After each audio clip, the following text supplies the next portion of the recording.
Este é um podcast feminista. Aqui evidenciamos as lutas das mulheres e, através de uma escuta ativa, buscamos novas percepções, novas inquietações e novos olhares. Eu sou a Aline Hack e está começando mais um episódio do Olhares Podcast.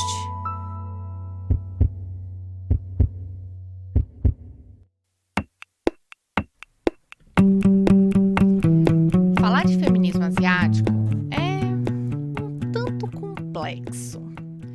Nós estamos falando de um continente com 49 países, com pessoas dos diversos fenótipos, culturas, religiões e, principalmente, parâmetros diferenciados de silenciamento histórico. O feminismo asiático se denomina como uma vertente em construção que muito se parece com o feminismo negro pela sua perspectiva interseccional de raça. Como nunca falamos sobre feminismo asiático aqui no Olhares, começamos com o básico. O que é o feminismo asiático? Quando surgiu essa discussão aqui no Brasil? Quais são os principais pontos dessa vertente em construção? Para depois debater como podemos falar sobre feminismo asiático interseccionalizando com questões étnico-raciais brasileiras e da América Latina. Seguimos entrelaçando feminismos dentro das nossas perspectivas decoloniais. E para nos explicar esse assunto, hoje eu tenho uma convidada que, além de pesquisar os ativismos asiático-brasileiros nas vertentes feministas, é também uma feminista de origem asiática. Se apresente para nós. Laís Millarriga, antropóloga, doutoranda em Antropologia Social pela Universidade de São Paulo, também militante do Movimento de Mulheres Olga Benário e pesquisadora do Núcleo de Estudos de Marcadores Sociais da Diferença, o NUMAS, e do Núcleo de Etnohistória, ambos da Universidade de São Paulo. E juntas começamos mais um Olhares Podcast.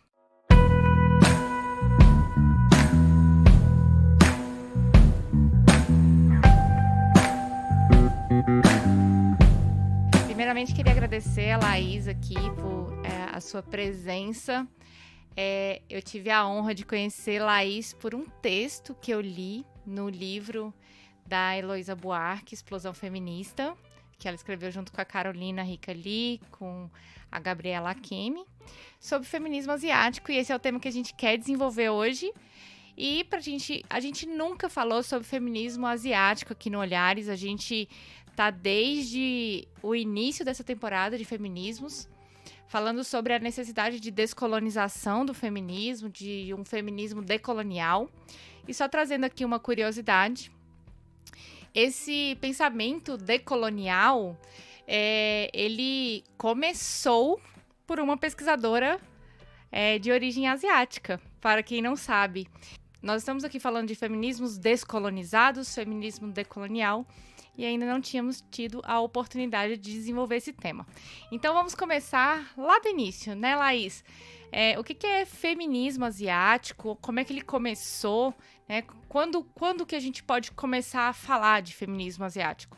Bom, o feminismo asiático, né, aqui no Brasil, ele começa nas redes sociais, né, no Facebook, principalmente, por volta de 2015, 2016, num grupo, né, chamado justamente Feminismo Asiático, no Facebook, em que se juntam, né, várias mulheres de ascendência asiática, de diversas origens, né, para debater, né, colocar questões, contar suas experiências. Mais ou menos na mesma época também surge a plataforma Lotus, de feminismo asiático, e esse movimento, né, nas redes sociais, ele surge também junto com outros grupos, né, na internet também, né, a Perigo Amarelo, e o blog Outra Coluna, e a Asiáticos pela Diversidade, principalmente, né. A ideia aqui do feminismo asiático, né, inicialmente, era focar, né, pensar um pouco experiências, né, particulares, peculiares de mulheres com essa ascendência, né? Aí, então, quando a gente fala de asiático, a gente está falando, né, de uma, se referindo mesmo a Ásia, né? A esse território geopolítico. Então, assim, é uma diversidade, né, gigantesca, né? Então, a gente tenta considerar, né, com essa categoria asiático, né, nesses movimentos, considerar essa inclusão, né, de pessoas, né, de origens tão diversas, de etnias tão diversas,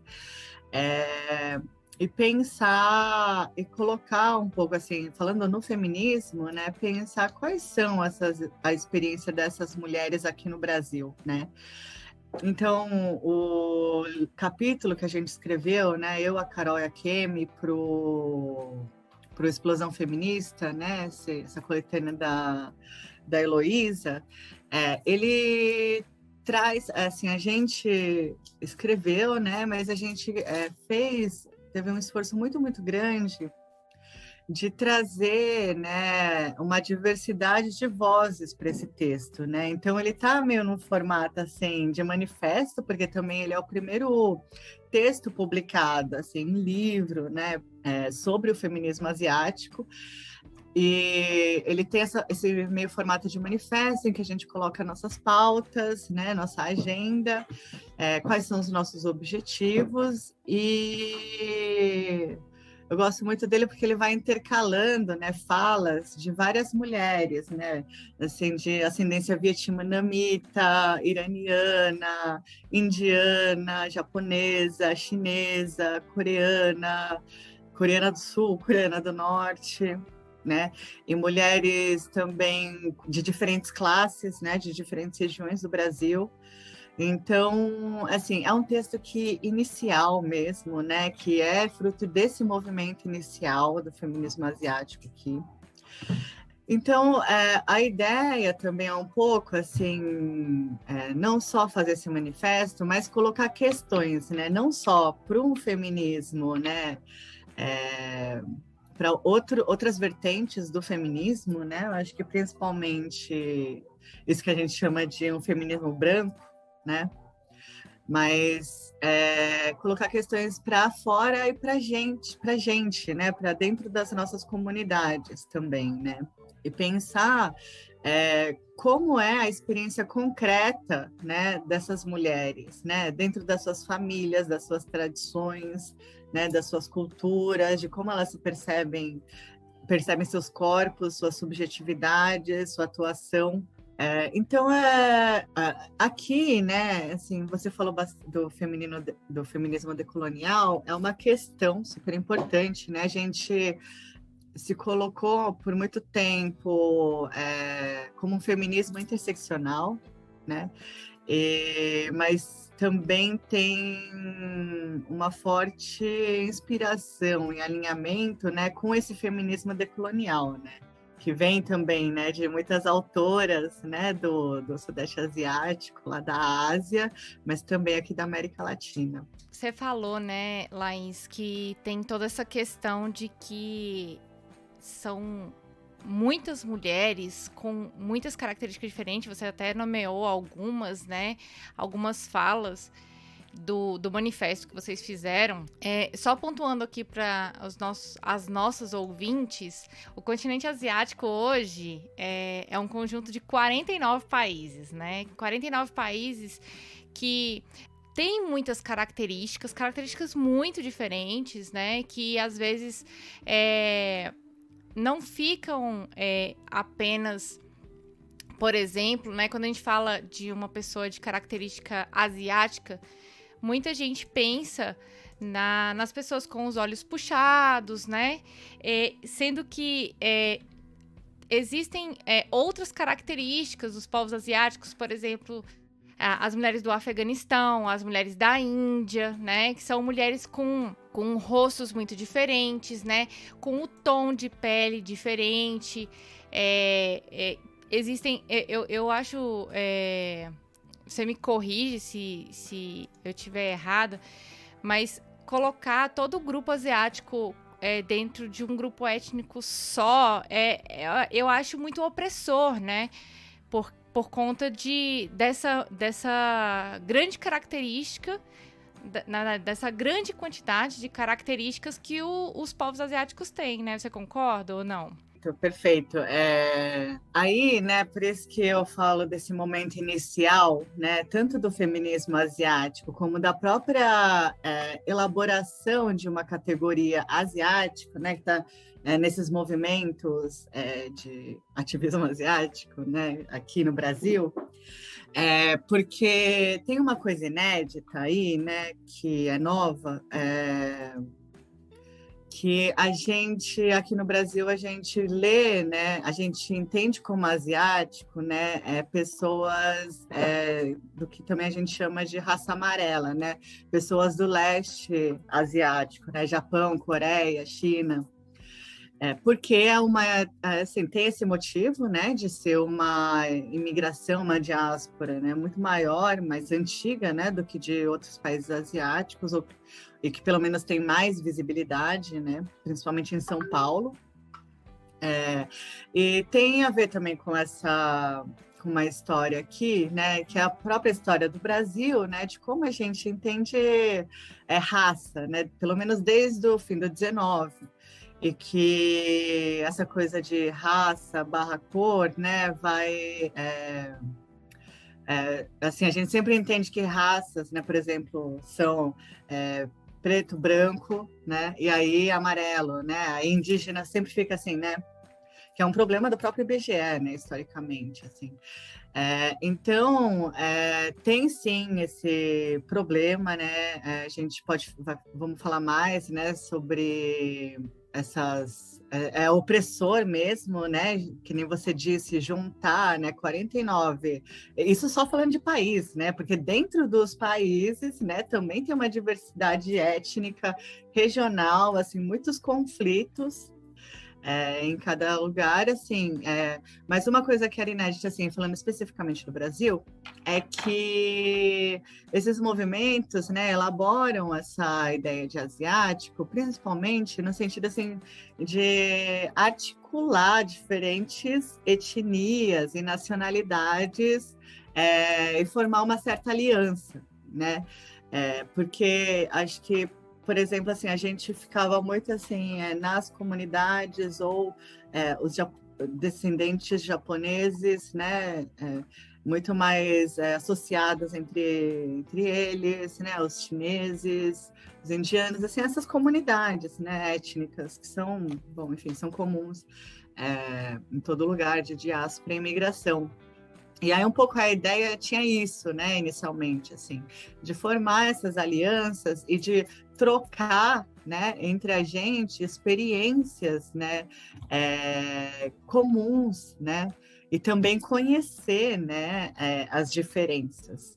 Então tinha muito isso, e que também, né, virou um problema, porque como a gente tem em São Paulo, por exemplo, a maioria das pessoas que estão, né, participando e se movimentando são pessoas descendentes de japoneses, né? Acabou trazendo várias questões também, né? Porque o Japão foi um país, né?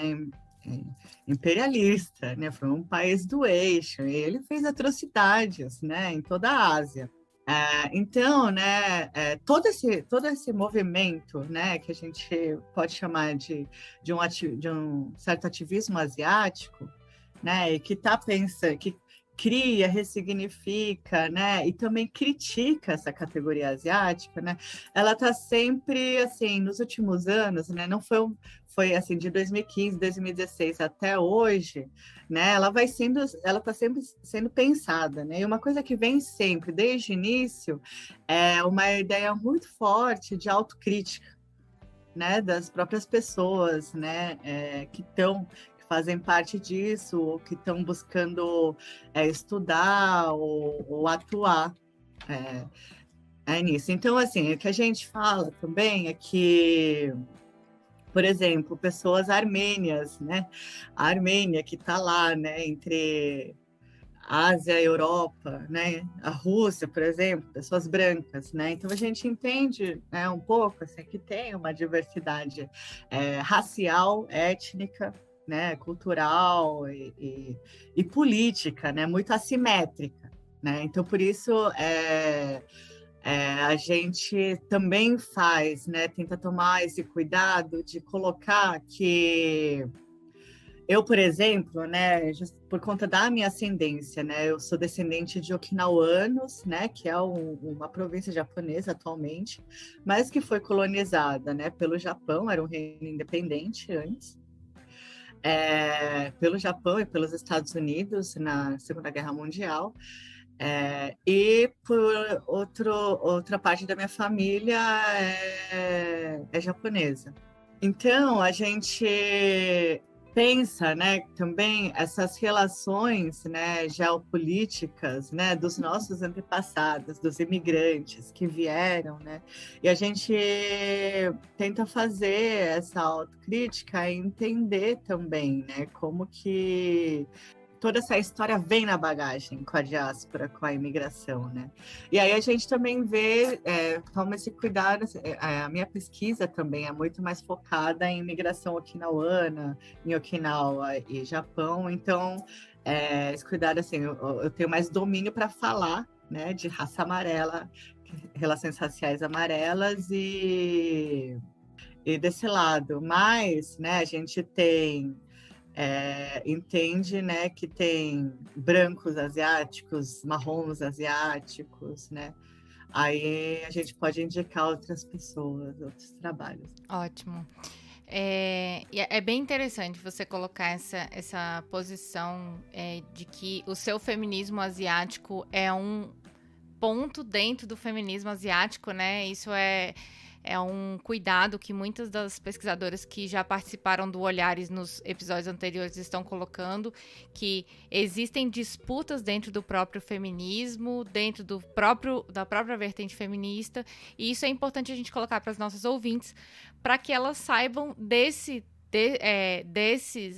dessas correntes, né? Então, vamos conversar um pouquinho mais nos próximos blocos a respeito disso.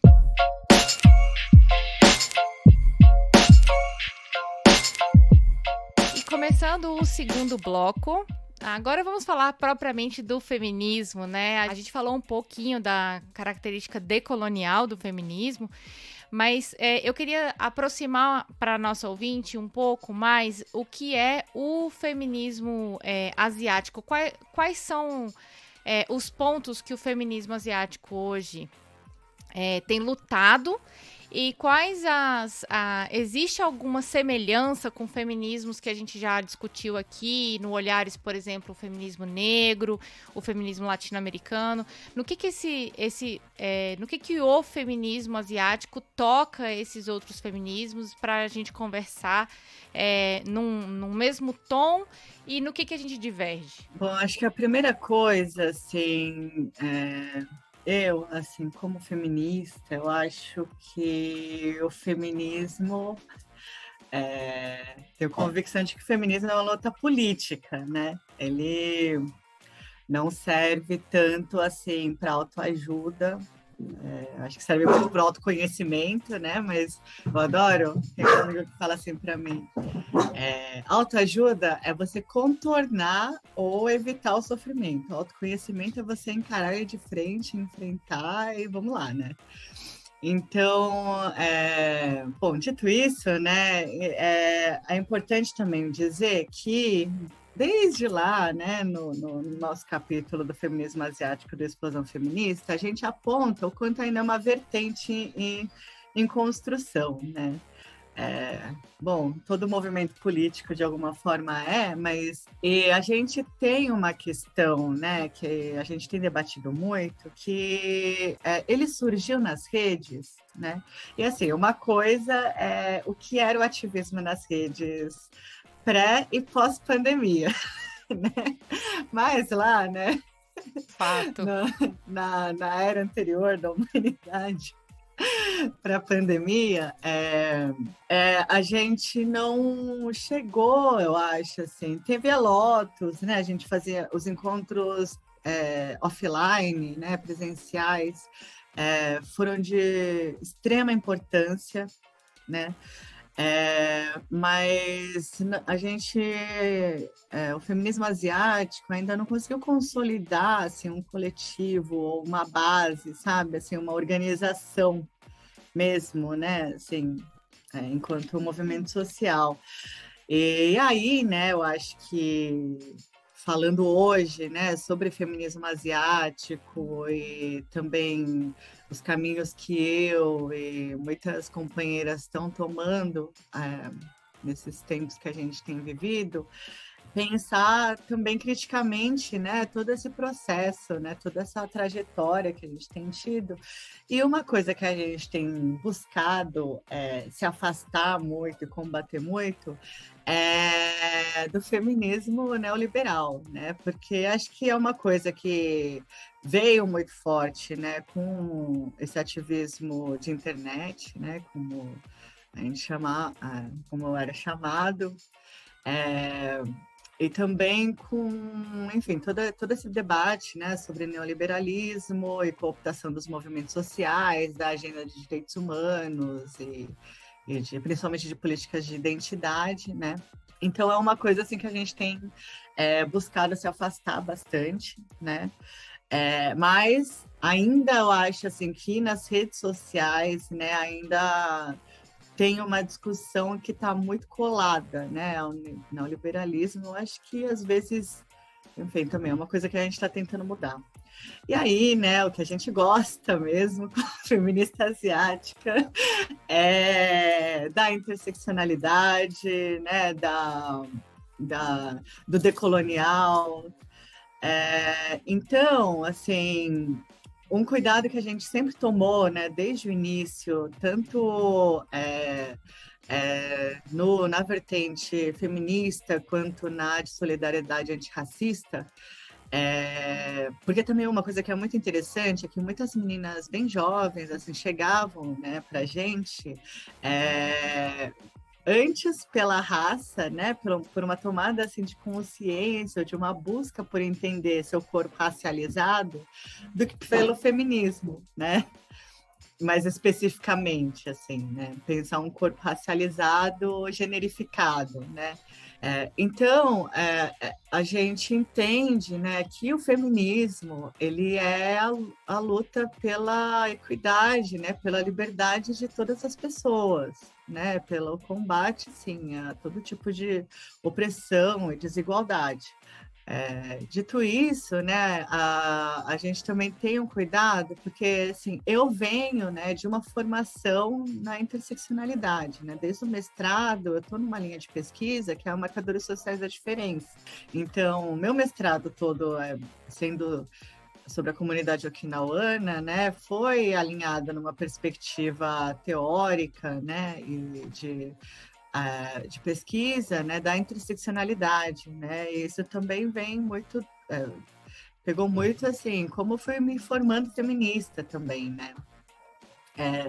E aí a gente tem esse cuidado, assim, de falar, né, somente quando a gente está falando de relações raciais, gênero, sexualidade, classe, essa inspiração, né, e essa formação que a gente tem das feministas negras, né, que é super importante marcar, né, elas são fonte de inspiração e uma coisa que a gente tenta levar muito para as pessoas, né, que estão querendo somar com a gente, é de que não se pode fazer uma comparação, né, entre o racismo, né, que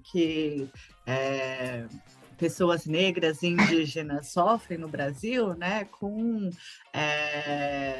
qualquer coisa que a gente possa chamar de racismo contra pessoas asiáticas aqui, né, muito, muito diferente. E mesmo contra pessoas asiáticas aqui, né, vai ser muito diferente, por exemplo, de pessoas com ascendência árabe, né, e pessoas com ascendência japonesa, né, com fenótipo mais, né, japonês, assim, do leste asiático. Então, é um cuidado que a gente toma, porque a gente tem visto muito mesmo, assim, as pessoas começarem a falar de racismo contra amarelos, né, principalmente agora na pandemia, né, que realmente ficou bem explícita, né, muitas agressões psicológicas, verbais e até físicas, né, contra pessoas com fenótipo do leste asiático. Não dá para copiar e colar, né, o sofrimento e a opressão que um grupo sofre, né, que é muito diferente da sua experiência, né, na sua, né. Então, É uma coisa que a gente sempre pontua, é ter esse cuidado, né? Mas que a perspectiva interseccional, né? O feminismo interseccional, ele faz também muito sentido para a experiência de mulheres asiáticas, né? Com corpos lidos socialmente, né? Com esse fenótipo asiático, né? Amarelo, marrom, então, e a interseccionalidade, né, faz muito sentido por essas articulações, né, entre esses marcadores, né, de raça, gênero, sexualidade e classe, né? Classe como eu falei agora no começo, para responder a sua pergunta, né? Sim, é uma coisa difícil, né, de se debater, né, entre um certo grupo, né, de asiáticos, né, porque por conta da coisa da minoria modelo, né, do mito da minoria modelo, e por conta das próprias que a gente disse, né, essa ideia de modelo é um instrumento, né, a manter, para fazer a manutenção e alimentar o racismo estrutural contra pessoas negras e indígenas no Brasil, nos Estados Unidos e em vários lugares, né? Então você pega uma minoria não branca, fala, olha, eles são bons, né? Você dá todas as oportunidades, né, para essa minoria não branca, né? Que no caso geralmente são coreanos e japoneses, terem acesso à educação superior, né? Terem condições de ascensão de classe, né? Terem esses estereótipos positivados, né? Então, é um cuidado que tem que tomar, mas também, ao mesmo tempo, né, isso, né, a perspectiva interseccional ajuda muito, muito a nós, mulheres asiáticas, a compreender, né, esses processos de subjetivação, internalização, né, de trajetórias, né, pessoais e familiares, de colonização, de opressão, né, e de entender o próprio, como que é a nossa experiência aqui no Brasil, né, e daí, né, por isso que o feminismo decolonial também, assim, é importantíssimo, né, para a gente pensar um feminismo asiático e ter uma praxis no feminismo asiático, porque, assim, a gente está falando de feminismo asiático aqui no Brasil, né? E a gente não pode deixar de lado, né, que, como a Lugones diz, que a colonialidade, né, ela está presente, né, a colonialidade de saber, de poder, ela está presente nas nossas experiências atuais, assim, como mulheres, né, nas nossas comunidades e na nossa sociedade, né? E essas ideias, nessas teorias do feminismo decolonial também servem muito para a gente entender as trajetórias das nossas antepassadas, né? Então, acho que é isso também, né, que a Lugones fala, né, de juntar o interseccional com o decolonial, com o pós-colonial e lutar por transformação para melhor, né? Eu acho que é isso que a gente tá precisando agora, né? É olhar para essa luta conjunta das mulheres, perceber, né, que existem lutas étnico-raciais em muitas camadas da população brasileira, né? E existem muitos discursos e perceber o lugar de cada mulher dentro desse processo de luta é essencial para a gente construir um feminismo mais inclusivo e mais participativo, né? Porque a partir do momento que a gente inclui mulheres e traz outros debates e outras percepções, né? A gente não está minimizando o sofrimento de ninguém e também não está querendo desconsiderar, né, que aquela mulher, por ter um espaço diferente, ela também não precisa ser ouvida, né? Eu acho que é justamente o contrário, né? Mostrar como é que a gente pode incluir cada vez mais. E com isso, a gente vai para o próximo bloco e aí eu já vou falar da Lugones também. Mas antes de ir para o terceiro bloco, a gente tem um recadinho para você.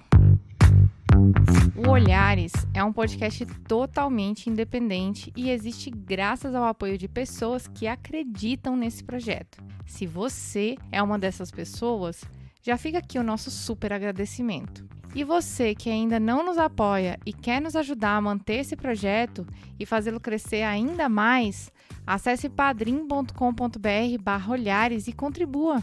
A partir de R$5 você já ajuda muito a gente e se quiser contribuir com mais, fica à vontade, tá? A gente garante que esse dinheiro será muito bem utilizado nesse projeto lindo. Ajude também indicando Olhares para as mulheres ao seu redor. Assim a gente leva a palavra do feminismo para mais pessoas e juntas a gente vai muito mais longe. Então é isso. Para apoiar, padrim.com.br/olhares e para espalhar, indica Olhares nas suas redes. Bom, chega de recadinhos e bora pro próximo bloco. Começando esse terceiro bloco, lá você falou da Lugones. Nossa, me lembrou dos meus primeiros textos que li a respeito do feminismo decolonial. A gente pode indicar ela no final do nosso episódio. E no final do artigo que vocês escreveram, vocês falaram que o feminismo asiático ele é uma vertente em construção, né? E a gente já trouxe aqui também outras questões no nosso episódio, como a mudança da participação política nesse momento de pandemia. Para mim, esse processo de isolamento social ele está sendo muito avesso aos movimentos, apesar de que, né, recentemente a gente teve no dia 29, né, de maio, a gente teve, né, uma ida às ruas, mas eu acredito que se não estivéssemos em pandemia, eu acho, assim, isso é uma percepção minha, né, eu acho que os movimentos feministas estariam muito mais engajados. Por mais que exista esse ativismo digital, a gente sabe que o feminismo cresceu muito com o ativismo digital. O movimento ele acontece de verdade nos espaços offline, né? E a gente não está tendo esses espaços de articulação. É o espaço que a gente traz uma amiga ali que tem uma realidade parecida com a nossa, uma colega de faculdade, né? Que, vamos ali no encontro das minhas amigas, do meu movimento, vem conhecer mais, né? Parece quase uma doutrinação, mas não é. A gente chega lá e a gente aprende que muito do que a gente vive, do que a gente sente na pele, que a gente sente no nosso espaço de trabalho, na faculdade, tudo isso tem uma coisa chamada machismo, tem o movimento, tem também a construção social patriarcal, né? Que acho que é a tríade da opressão aqui, e aí a terceira eu completo, que é a colonização. A gente falou da diáspora, né? Os povos que são obrigados a sair dos seus lugares, né? Por algum movimento migratório ou pelo processo de colonização. A gente já falou no feminismo negro sobre isso, a gente falou sobre as mulheres curdas também, sobre essa diáspora, né? Então, são povos que são retirados dos seus lugares, suas histórias são apropriadas ou simplesmente silenciadas, então são pessoas que perdem a sua cultura ou a sua cultura não é registrada, e existe todo esse movimento agora desse movimento feminista que busca resgatar isso, né? E a gente tem aprendido muito, inclusive, com as mulheres dos povos tradicionais, né? Dos povos quilombolas, dos povos indígenas, povos andinos, aimarás e tudo mais. Então, para você... como é que a gente pode construir, vamos trazer, né? Hoje em dia, quais são os pontos principais que vocês querem combater com o feminismo asiático? O que está escrito lá na bandeira de luta de vocês, no manifesto? Porque eu já li o manifesto, inclusive ele vai ser indicado aqui no final. Mas quais são os pontos principais que a gente... Eu sou uma feminista branca. e tenho colegas asiáticas, de origem asiática. O que eu preciso incluir dentro da minha fala e dentro da minha luta como feminista branca, ou como feminista negra, ou como feminista indígena? O que eu preciso incluir para incluir as mulheres de origem asiática?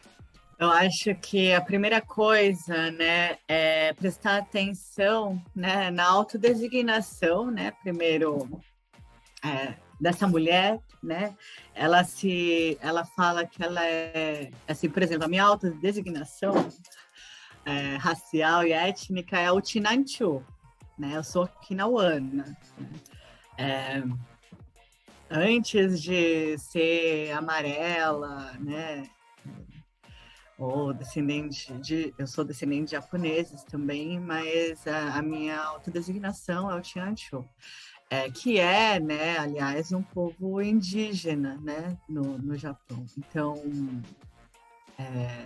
eu acho que a primeira coisa, né, ver justamente porque, como a gente falou antes, né, anteriormente, é uma diversidade gigantesca, né, de etnias, nacionalidades, origens, né, experiências. Então, isso é uma coisa que é muito difícil, assim, a gente, por exemplo, não aguenta mais falar, para de me chamar de japa, né, porque essa categoria, aliás, né, que as pessoas usam, principalmente no Sudeste, para se referir às pessoas, né, com características fenotípicas de asiáticos. E, de novo, né, aqueles asiáticos amarelos, né? Então, acho que esse é o primeiro ponto, né? E aí, com isso vem, né, uma coisa que a gente tem de combate muito forte é os estereótipos e a exotização que vem com isso, né? O que acontece muito com pessoas asiáticas no Brasil é assim, tem os estereótipos, né, de uma cultura, né, fixada, né, imutável, né, que vem junto com essa tradição de originária, de pureza, né, que é muito exotizada, né? E essa exotização e esses estereótipos, eles são marcados e atravessados e produzidos por gênero e sexualidade, né? Então, os estereótipos para homens e mulheres asiáticos, por exemplo, vão ser diferentes, né? Para pessoas indianas, para pessoas com ascendência árabe, vão ser diferentes das outras pessoas.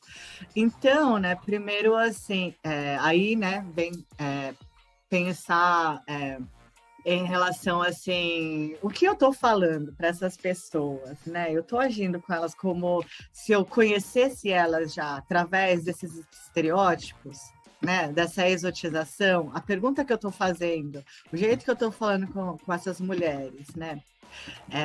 O jeito que eu estou chavecando elas, o jeito que eu estou enaltecendo elas, né? Tá partindo, né? De um estereótipo, de uma ideia, de um imaginário exótico.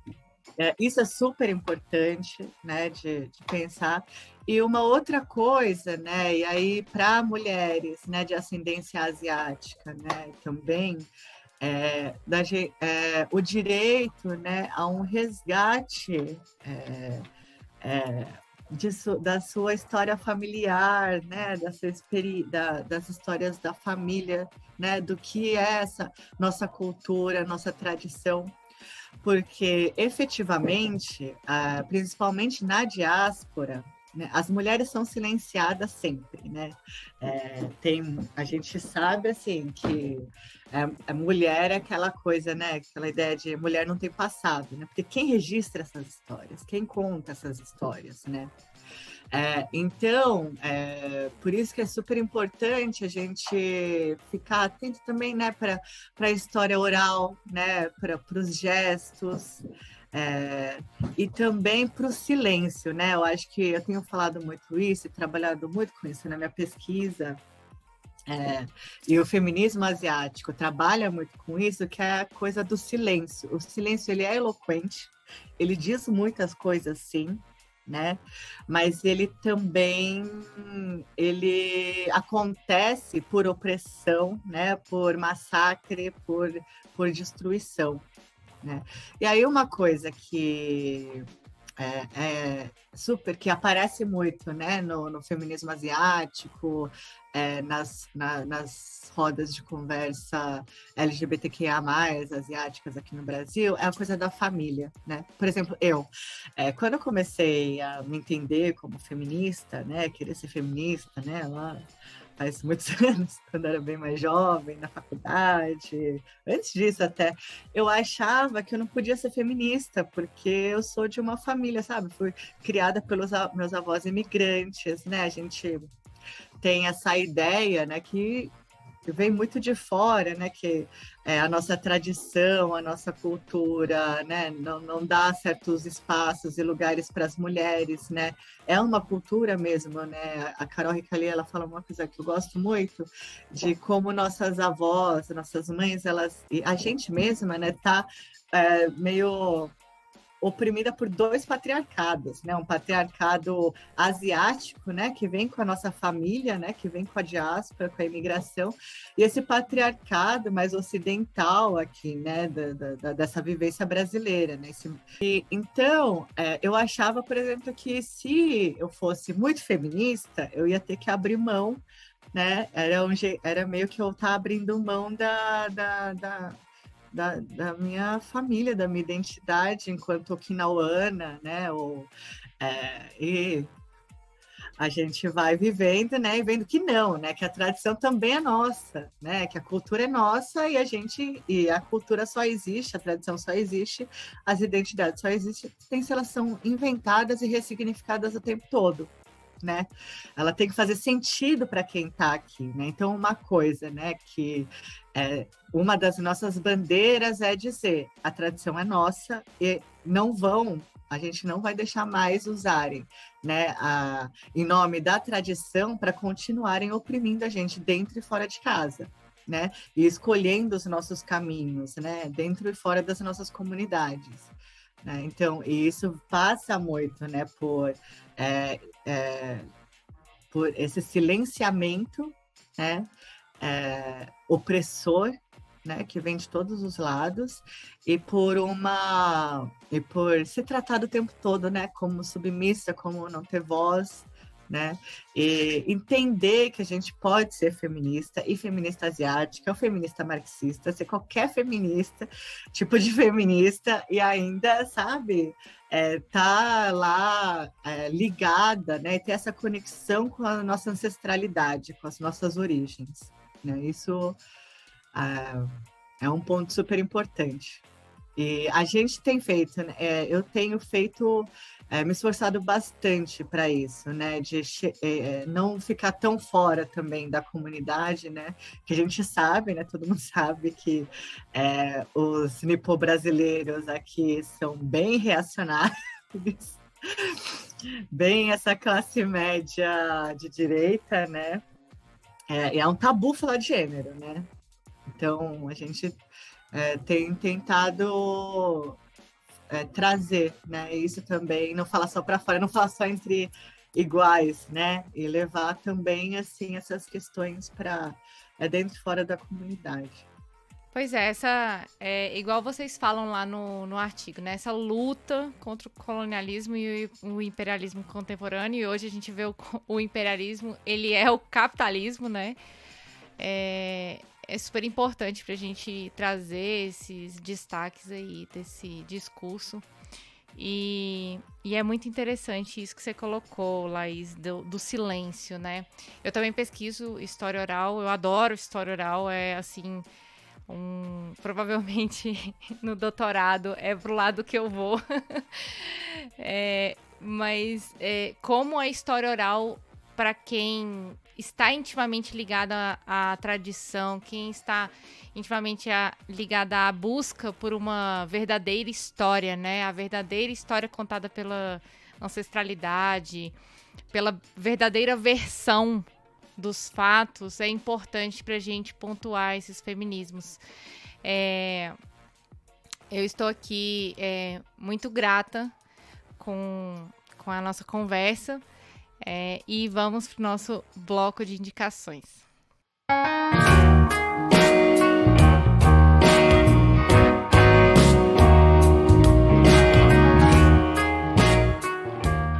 começando o nosso bloco de indicações. A gente falou um monte de indicação aqui nesse episódio, mas vamos relembrar alguns. Então, Laís, você começa aí com as indicações e aí o que faltar eu dou uma completada aqui, tá certo? Vamos lá. Bora lá. E o que não falta é gente maravilhosa, né? Coisa maravilhosa pra gente indicar.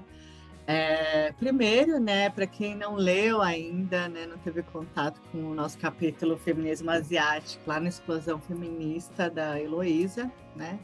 Fica relembrando essa indicação. O blog Outra Coluna, do Perigo Amarelo, né, que a Kemi, né, a Gabriela Kemi Shimabuko, posta textos maravilhosos, né? Um que eu acho que todo mundo precisa ler é sobre a contribuição dos amarelos no racismo anti-negritude. É um texto muito bom dela. Ela tem um texto também lá nesse blog sobre mulheres. Indico, então, o Twitter dela, né? A gente põe o @ aqui. E um Instagram que a gente falou muito aqui sobre pessoas amarelas, né? Tem uma mulher maravilhosa, né? Diva total, a Julie Manguemalani. Sigam ela no Instagram. Ela tem produzido, né? Ela tem ascendência indiana. Ela tem produzido muita coisa legal sobre feminismo marrom, né? Sobre Índia. É uma pesquisadora maravilhosa. Inclusive, né, tem um episódio, né, do podcast da Ocareté com ela falando sobre feminismo marrom. Fica aí a indicação.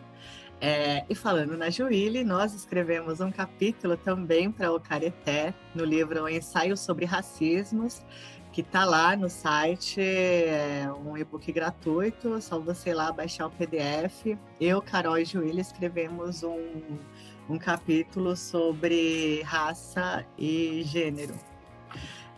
E aí também quero indicar o canal de YouTube Yobambu, que traz muitos vídeos divertidíssimos e muito bem produzidos, né, com conteúdo muito bom sobre asiáticos aqui no Brasil. E vejam os vídeos da Tami Tahira lá, que é uma mulher maravilhosa, uma das militantes assim, mais atuantes, né, na praxis, assim, ela está organizada em movimentos, assim, é uma militante admirável e okinawana asiática. E só acho que mais uma coisa que eu acabei não falando aqui no episódio, leiam Lélia Gonzalez e as feministas negras brasileiras, né? Tudo, assim.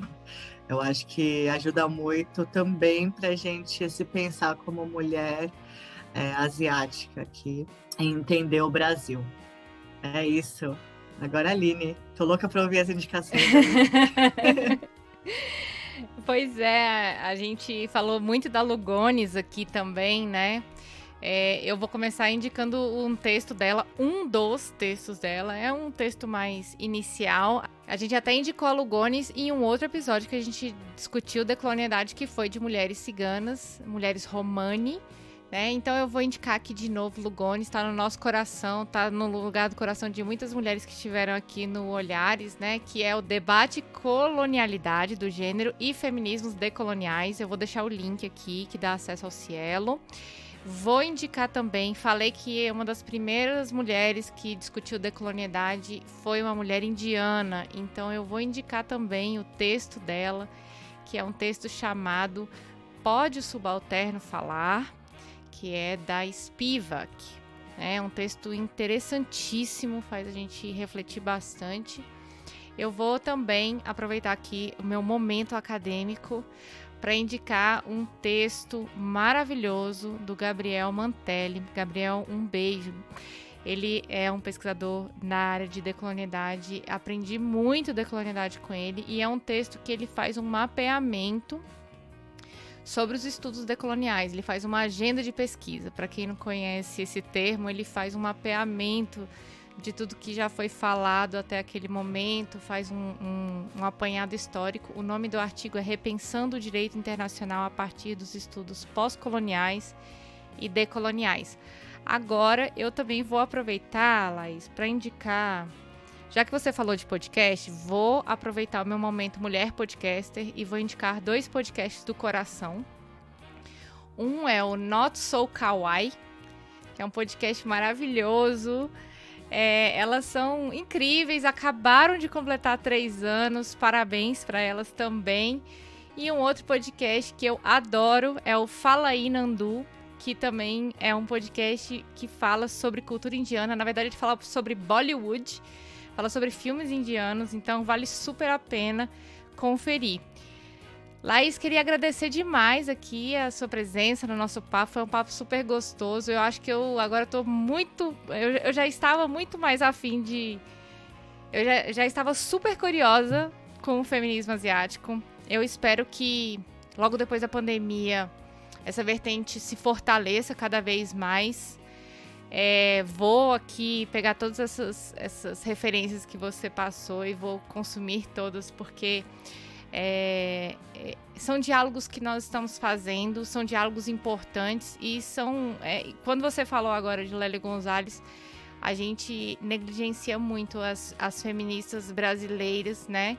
Que temos muito a aprender com elas, né? E tudo que eu leio de Lélia Gonzalez, para mim faz muito sentido.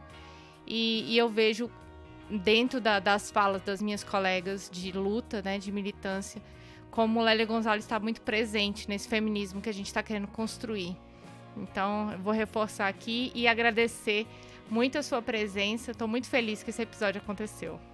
Aline, quero agradecer imensamente pelo convite, né? Eu estou super, super feliz com a conversa que a gente teve aqui. Espero que a gente continue trocando, né? Sigamos juntas. Eu adoro o seu podcast. Você tem trazido mulheres maravilhosíssimas para conversar. Parabéns mesmo. Muito honrada de estar aqui, muito feliz. E é isso, gente. Obrigada. E é isso, gente. Confiram também, a gente vai deixar marcada aqui a pesquisa da Laís para vocês lerem. E agora a Laís também, ela fala de mulheres maravilhosas, mas ela também está aqui no nosso time das mulheres maravilhosas do Olhares. Agradecemos também a vocês, ouvintes, que compõem esse time, esse grupo que torce e apoia pelo Olhares. Olhares Podcast. Só de ouvir, dá pra ver que é diferente. Créditos. Esse podcast foi produzido pela Caleidoscópio Digital. Curadoria, pesquisa e pauta, Aline Hack. Edição e mixagem, Marcondes Saraiva. Identidade sonora, Montana Estúdio.